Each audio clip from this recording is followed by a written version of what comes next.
The Ordinary Discussion Podcast. And so, I mean, really, this topic of the blood, I mean, when we go through it in Ordinary Men, Ordinary Women, like a lot of people are like, oh, it's so deep, it's so hard to understand. I mean, really, when you think about it, it's really pretty simple. It's important because God says it's important, so we should have faith in that. We approach God only by the blood, not based on our goodness. And when Satan tries to accuse us, we don't get into an argument with him about how good we are.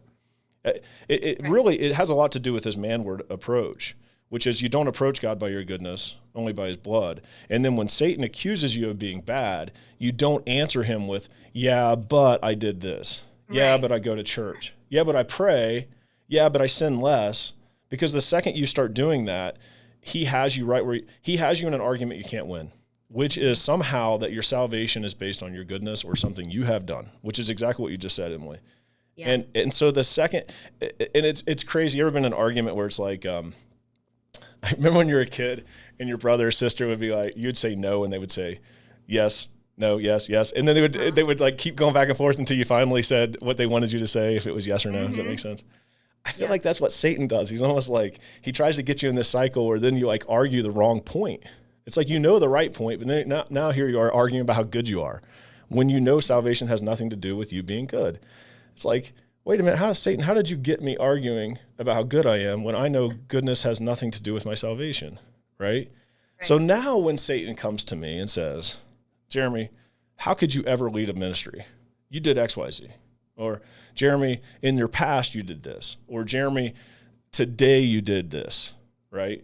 And in the past, what I would do would be like, I would try to reconcile in my head why he was wrong and why something I had done right was greater than something I'd done wrong. What a stupid cycle that is. Satan must have been back like, just be like, oh, I got him where I want him. You know, he's in the cycle.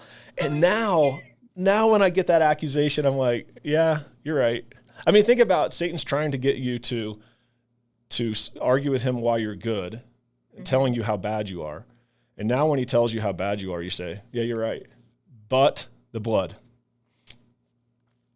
Yeah.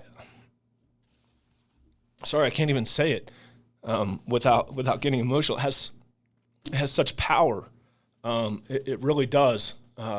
Sorry, guys, but man, it has so much power when you think of like Satan accusing you and then looking back at it. I mean, I physically say it. I say it out loud. But the blood. And immediately the accusations of the great accuser are stifled, are muted, and man, I just think it's a beautiful thing when you really understand that.